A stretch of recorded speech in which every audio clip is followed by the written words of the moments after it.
চেন্নাইয়ে পরাজয় হাতছানি দিয়ে ডাকছে অসম্ভব সমীকরণ বাংলাদেশের সামনে।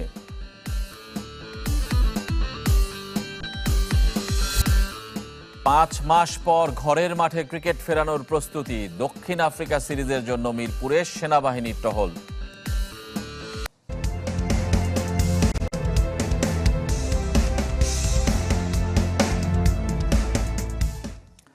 চেন্নাই টেস্ট বাঁচাতে অসম্ভব সমীকরণের সামনে বাংলাদেশ। জিততে হলে আরো 357 রান করতে হবে সফরকারীদের। ম্যাচকে চতুর্থ দিনে নিয়ে যাওয়াটাই বড় অর্জন। তৃতীয় দিন ঋষভ পন্থ এবং শুভমান গিলের জোড়া সেঞ্চুরিতে 4 উইকেটে 287 রানে ইনিংস ঘোষণা করে ভারত। 515 রানের টার্গেটে বাংলাদেশ তুলেছে 4 উইকেটে 158 রান। অধিনায়ক নাজমুল হোসেন শান্ত 10 ইনিংস পর 50-র দেখা পেয়েছেন। চেন্নাই থেকে আশরিক রুদ্রর রিপোর্ট। চেন্নাই টেস্ট চতুর্থ দিনে গড়ালো সেটাই স্বস্তির। সকাল থেকেই গুমোট আকাশ, বিকাল হতেই আগে ভাগেই আঁধার নেমে আসে। আলোক স্বল্পতায় অন্তত পৌনে 1 ঘন্টা আগে দিনের খেলার সমাপ্তি টানেন আম্পায়াররা। আগের রাতে টানা বৃষ্টি সাথে মেঘাচ্ছন্ন আকাশ ইংলিশ কন্ডিশনের কথা মনে করিয়ে দেয়। তবে অধিনায়ক নাজমুল হোসেন হয়তো ভিন্ন কিছু ভেবেছিলেন। তাই তো দিনের প্রথম ওভার পেসারের পরিবর্তে মেহেদী হাসান মিরাজের হাতে তুলে দেন। কাজে লাগেনি সে কৌশল। শুভমান গিল আর ঋষভ পন্থের জুটি আর টার্গেট পাল্লা দিয়ে বড় হতে থাকে। দুজনেই তুলে নেন সেঞ্চুরি। তবে পন্থেরটা বিশেষ কিছু। 21 মাস পর টেস্টে ফিরে শতকের দেখা পেলেন ভারতীয় ব্যাটার। বাংলাদেশের বিপক্ষে প্রতিপক্ষ ব্যাটারের 200তম টেস্ট সেঞ্চুরি। তার আগে অবশ্য ঋষভের সহজ ক্যাচ হাতছাড়া করেন বাংলাদেশ অধিনায়ক। টাইগারদের হাল ছেড়ে দেয়া শরীরী ভাষা দেখে নিজেই ফিল্ডিং সেট করে নেন পন্থ। সেই ঋষভ শেষ পর্যন্ত থামেন মেহেদী মিরাজের বলে। ভাঙে 167 রানের জুটি। তবে গিল অপরাজিত। ইনিংস ঘোষণার মাধ্যমে বাংলাদেশকে 515 রানের পাহাড় সম টার্গেট দেয় স্বাগতিকরা। জাকির আর সাদমান ইতিবাচক শুরু এনে দেন। বুমরা অশ্বিনদের বিপক্ষে অ্যাটাকিং অ্যাপ্রোচে খেলে চা বিরতি পর্যন্ত অবিচ্ছিন্ন থাকেন। জাকিরের বিদায় ভাঙে 62 রানের জুটি। সাদমান আর মুমিনুলও তার পিছু নেন। মুশফিক 1-6-1-4-এ পাল্টা জবাব দেবার চেষ্টা করেন। তবে থার্ড আম্পায়ারের সিদ্ধান্তে ফিরতে হয়েছে মিস্টার ডিপেন্ডেবলকে। উইকেটে এসে আবারও রিভার্স সুইপ খেলার চেষ্টা সাকিবের। ভাগ্য ভালো, এবার আর আউট হননি। বাংলাদেশের হয়ে সবচেয়ে বেশি বয়সী খেলোয়াড় হিসেবে টেস্ট খেলার রেকর্ডও গড়েন এদিন। অশ্বিনকে ছক্কা মেরে হাফ সেঞ্চুরি করেন নাজমুল শান্ত। টেস্টে 10 ইনিংস পর 50-র দেখা পেলেন টাইগার অধিনায়ক। তবে রান পাহাড়ের চাপে বড্ড একাকী তিনি। পারবেন কি টিম বাংলাদেশের হার এড়াতে? আশরিক রুদ্র, চ্যানেল 24, চেন্নাই, ভারত। চেন্নাই টেস্টে এখনও ব্যাটারদের উপর আস্থা রাখছেন ব্যাটিং কোচ ডেভিড হেম। চতুর্থ দিন দারুণ কিছু হতে পারে বলে আশা দেখাচ্ছেন। তবে প্রথম ইনিংসে ব্যর্থতা এবং ভারতীয় পেসারদের মোকাবেলার পরিকল্পনায় আরও কিছু করার আছে বলে মনে করেন তিনি। প্রথম ইনিংসে ভারত বড় সংগ্রহ করেছে, সেখানেই তারা এগিয়ে গেছে।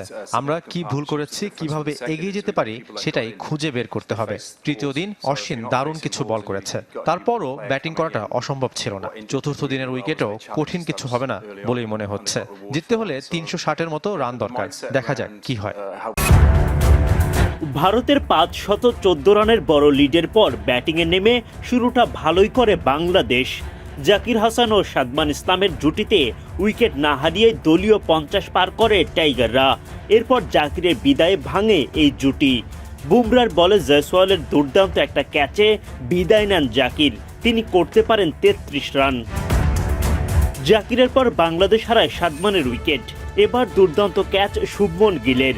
বোলারের নাম রবিচন্দ্রন অশ্বিন। ভারতের মাটিতে বাহাতিদের জন্য অশ্বিনকে সবচেয়ে শক্তিশালী বোলার হিসেবে আখ্যায়িত করেন ধারাভাষ্যকার তামিম ইকবাল খান। সাদমান বিদায় নেন 35 রান করে। 2 ওপেনারের বিদায়ের পর জুটি বাঁধেন নাজমুল শান্ত ও মুমিনুল হক। শান্তকে উইকেটে রেখে বিদায় নেন মুমিনুল হক। প্রাকৃতিক ও নিরাপদ জিরোক্যাল ক্লাসিকের সাথে এখন পাওয়া যাচ্ছে জিরোক্যাল স্টেভিয়া। তামিমকে সঠিক প্রমাণ করে বাঁহাতি মুমিনুল উইকেট হারান আশ্বিনের বলে। বোল্ড হওয়ার আগে করতে পারেন মাত্র 13 রান। 3টা উইকেট হারিয়ে বিপদে পড়ে বাংলাদেশ। বাঁহাতিদের পর ডানহাতি মুশফিকের উইকেট তোলেন আশ্বিন। তামিমকে টপকে বাংলাদেশের হয়ে সর্বোচ্চ রানের মালিক বনে যাওয়ার পরপরই উইকেট হারান মুশি। দারুণ একটা ক্যাচ লুফে নেন KL রাহুল। টিভি আম্পায়ার বারবার যাচাই শেষে আউটের সিদ্ধান্ত দেন। মুমিনুলের মতোই 13 রান করে বিদায় নেন মুশফিক। দলের এমন বিপদের মধ্যেই দারুণভাবে 50 তুলে নেন শান্ত, সেটাও আবার আশ্বিনকে ছক্কা হাঁকিয়ে। ওয়ানডে মেজাজে খেলে মাত্র 55 বলে। ড্রেসিং রুম থেকে সতীর্থ ও কোচদের অভিবাদন, ব্যাট উঁচিয়ে সেটার জবাব দেন শান্ত। এরপর অবশ্য আলোক স্বল্পতায় বেশ আগেই মাঠ থেকে বেরিয়ে যান খেলোয়াড়রা। Pacer Mohammad Siraj spin bowling করতে চাইলেও সেটার অনুমোদন দেননি আম্পায়াররা। বোলিংয়ে বাংলাদেশকে চাপে রেখেই দিনের খেলা শেষ করে ভারত, যেমনটা তারা করে ব্যাটিংয়েও। বাংলাদেশকে নিয়ে যেন মজার খেলায় মেতে উঠল টিম ইন্ডিয়া। শুভমন গিলের অপরাজিত সেঞ্চুরিতে ভর করে 514 রানের বড় লিড ভারতের। এই সময় রোহিত শর্মা ইনিংস ঘোষণা করেন। গিল পান্থ মিলে তার আগেই রানের পাহাড়ের নিচে ফেলে দেয় বাংলাদেশকে। দুর্দান্ত ব্যাটিংয়ে সেঞ্চুরি তুলে নেন ঋষভ পান্থ। গ্যালারি থেকে ড্রেসিং রুম, অভিনন্দন পান সবখান থেকেই। বিরাট কোহলি করেন করতালিতে সিক্ত। পান্থ নিজেও দেখান রাজসিক উদযাপন। এরপরই অবশ্য মেহেদী হাসান মিরাজ তুলে নেন তার উইকেটটা। নিজেই লুফে নেন দারুণ একটা ক্যাচ। যদিও সেঞ্চুরির আগেই আউট হতে পারতেন পান্থ।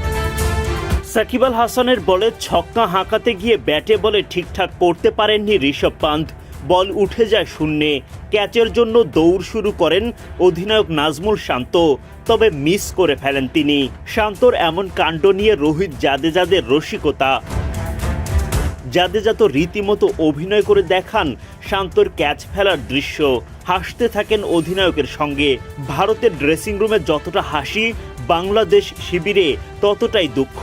সাকিবের চোখে মুখে একরাশ হতাশা। আঙুলে সার্জারির কারণে বল গ্রিপ করতে কষ্ট হয়, তারপর এভাবে উইকেট মিস, তার জন্য বড্ড হতাশার। ভারতের বিপক্ষে মহাচাপে বাংলাদেশ, অথচ সেভাবে বোলিংয়ে দেখা যাচ্ছে না সাকিব আল হাসানকে। তাই তো ধারাভাষ্যকার তামিম ইকবালের আগ্রহ সাবেক বন্ধু সাকিবকে ঘিরে। আরেক ধারাভাষ্যকার মুরালি কার্তিকের কাছে তামিম জানতে চান সাকিব যথেষ্ট বোলিং করছে না। মুরালি কার্তিক আজ সকালে তার সঙ্গে কথা বলেছে। তখন কার্তিক বলেন, অনেক দিন ধরে পরিচয়ের সুবাদে তার কাছে যাই এবং জানতে চাই কেন সে যথেষ্ট বোলিং করছে না। সে আমাকে জানালো তার বোলিং হ্যান্ডে ফিঙ্গার সার্জারি করা হয়েছে এবং তার কাঁধের সমস্যা তো আছেই। দুটোর সমন্বয়ে এমনটা হচ্ছে। এসব কারণে সে যথেষ্ট বোলিং করছে না বা কার্যকরী হচ্ছে না। প্রথম ইনিংসে মাত্র 8 ওভার বোলিং করেন সাকিব। দ্বিতীয় ইনিংসেও কালে ভদ্রে আসছেন বোলিংয়ে। ভারতের বড় লিডের বোঝা মাথায় নিয়ে 3 নম্বর দিনে মাঠে নামে বাংলাদেশ। দিনের শুরু থেকেই টাইগার বোলারদের ওপর চড়াও হতে থাকেন শুভমন গিল ও ঋষভ পান্থ। দুজনে মিলে গড়ে তোলেন দারুণ এক জুটি। বাউন্ডারিতে শুভমন গিল তুলে নেন 50। গিলের প্রশংসায় তখন পঞ্চমুখ হয়ে ওঠেন ধারাভাষ্যকার তামিম ইকবাল খান।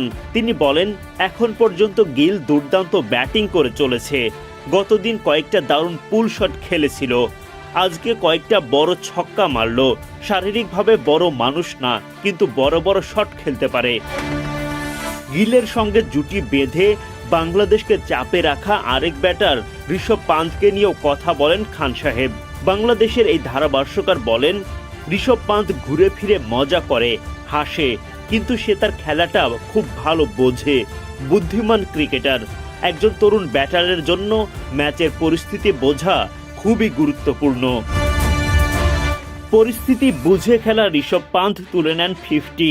সাকিবকে বাউন্ডারি হাঁকিয়ে পান্থ পূরণ করেন নিজেদের জুটির শতক।